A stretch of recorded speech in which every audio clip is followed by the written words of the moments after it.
So very good afternoon, ladies and gentlemen. It's my privilege to welcome our distinguished speakers here, industry leaders and delegates to this important event here in Gandhinagar.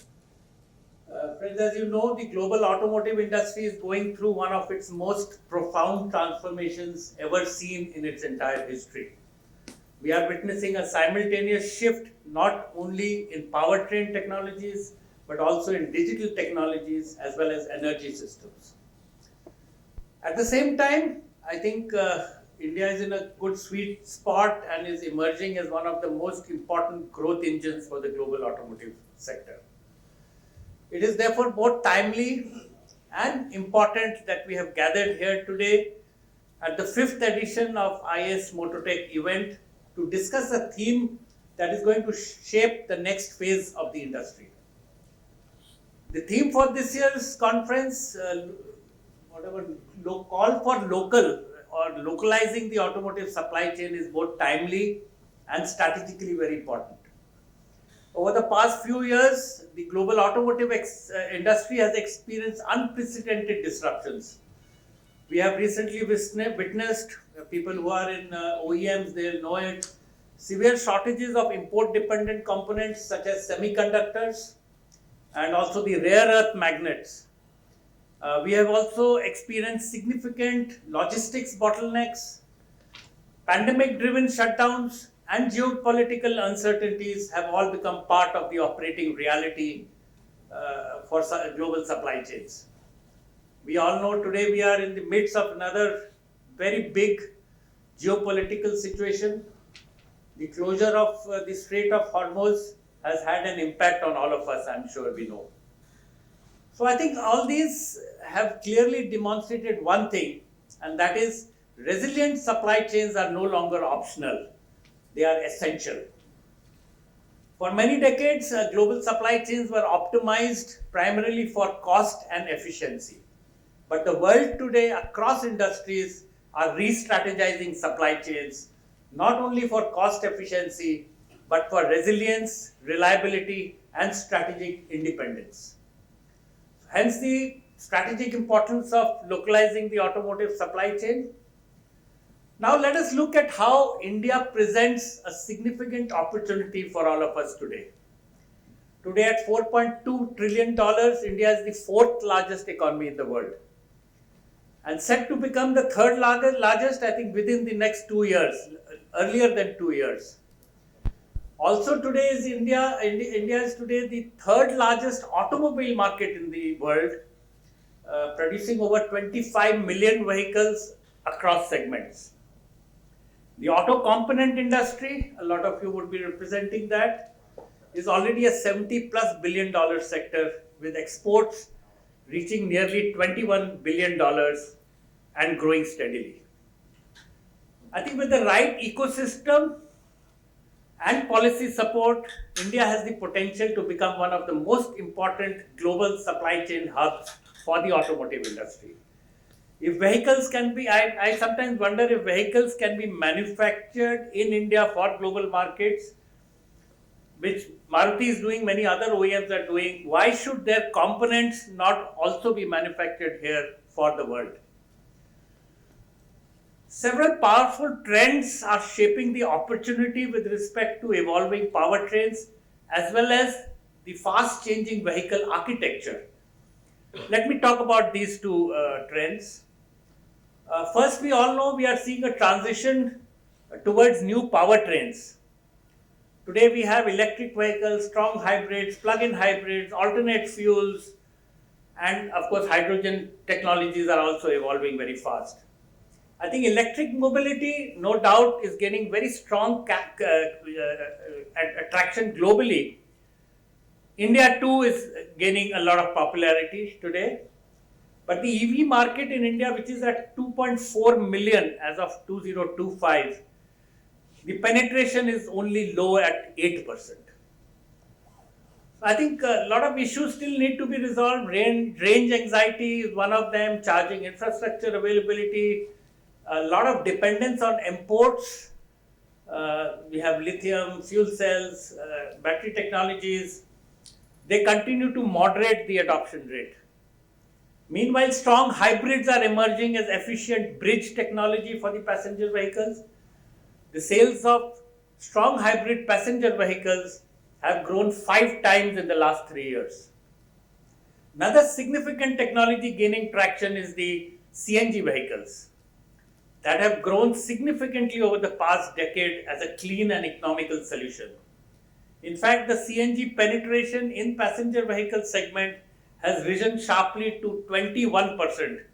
So more than 2 vehicles per 10 sold are CNG vehicles today, and in Maruti the penetration is 30% CNG vehicles. And it has doubled, the penetration has doubled in just 3 years. So as I often say in many forums, I think the transition to sustainable mobility will not be as straightforward as a single technology journey, but multiple technologies evolving simultaneously. Secondly, we are also witnessing a fundamental shift in vehicle architecture. I'll talk about that. Automobiles today are no longer a pure mechanical product. It is now a software-defined electronics mobility product. Many people also call it a technology platform on wheels. Electronics and softwares are now defining vehicle architecture. New age cars have up to 70 ECUs in them, which are small computers. And the electronics now contribute almost more than 30% of the value of a car. Many software-driven features such as ADAS, connectivity, predictive maintenance, AI-based mobility solutions are becoming standard. The auto industry is intersecting with energy, electronics, software, and data ecosystems. This transformation is definitely creating entirely new opportunities for innovation, design, and component manufacturing in India. The government has taken many initiatives to encourage and support industry in this transformation journey. I think we all heard Neil as to what all Gujarat government is doing about it. But the national schemes like Make in India, PLI schemes, and so many other schemes have been announced which are encouraging investments across the automotive value chain. Localization should not merely be seen as import substitution. I began my career in 1984 as part of the vendor development team of Maruti Suzuki when India's automotive supplier ecosystem was still in its early stages. At that time, localization was not a policy slogan, it was a necessity. We had to work very closely with suppliers, often on their shop floors, to develop capability, improve processes, and build confidence in local manufacturing. True localization actually means developing deep engineering capabilities, building globally competitive suppliers, and integrating India into global supply chains as a technology partner, not just as a manufacturing base. I think it is particularly appropriate that we are holding this conference here in Gujarat, one of India's most dynamic industrial states. Over the years, Gujarat has built a very strong reputation as a manufacturing powerhouse. I think the state hosts major OEM manufacturing plants, a vibrant auto ecosystem. I think Mr. Neil shared some figures as well. Strong logistics infrastructure and world-class ports that support exports. Maruti Suzuki also, as you all know, we set up a very large 1 million capacity plant in Hansalpur area a few years back, which is operating at full capacity. And recently we have announced already finalized land of 2,000 acres. Our first location has a land bank of 650 acres. This is 2,000 acres. And we want to create a very large ecosystem there. The ecosystem makes Gujarat an important contributor to India's ambition of becoming a global manufacturing hub. While technology and investments are critical, I think the most important element of any industrial transformation is people. The automotive sector today is undergoing rapid technological changes. We are seeing advancements in electric powertrains, hybrid systems, battery technologies, automation, digital manufacturing, Industry 4.0, and so many others. These developments require a workforce that is continuously upgrading its skills and be future ready.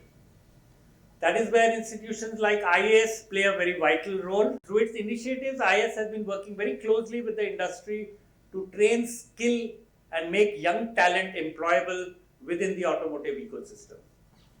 Thousands of young professionals have already benefited from these programs, and many of them are already contributing to the industry. In many ways, true localization is not just about manufacturing components locally, it is also about developing skilled human capital locally. Another important aspect of building a strong automotive ecosystem is collaboration. No single organization can address the challenges and opportunities of this transformation alone. OEMs, suppliers, startups, research institutions, and academia must all work together to develop solutions for the future. I think platforms like these are extremely valuable because they create a space for meaningful dialogue, knowledge exchange, and collaboration between industry leaders and innovators. I hope that today's conference will help us achieve several important objectives. First, to exchange ideas and insights on how the automotive supply chain is evolving. Secondly, to identify gaps and opportunities. Third, to build new partnerships and collaborations. And finally, to encourage open discussions that help us collectively shape the future of mobility and manufacturing in India. Before I conclude, I would once again like to express my sincere appreciation to the industry commissioner. I think the industry commissioner could not come because he was suddenly called for election duty in Assam. Elections are around the corner, so a lot of these government officials get busy there. All our distinguished speakers ahead, all participating industry leaders and partners, and a special thanks to Mototech for having this event at iACE. A big thanks to our sponsors and also other supporting organizations. Your presence and participation are what make this kind of conferences really meaningful. Let me conclude with one simple thought. Global automotive industry is being reshaped by technology, sustainability, and supply chain resilience. India has the opportunity not just to participate in this transformation, but to lead in it. If government, industry, and institutions like iACE continue to work together, we can build an automotive ecosystem that is innovative, competitive, and globally relevant. And when the history of the next chapter of automotive manufacturing is written, I am confident that India will be one of its most important contributors. Thank you all of you, and I wish all of you a very productive and engaging conference. Thank you.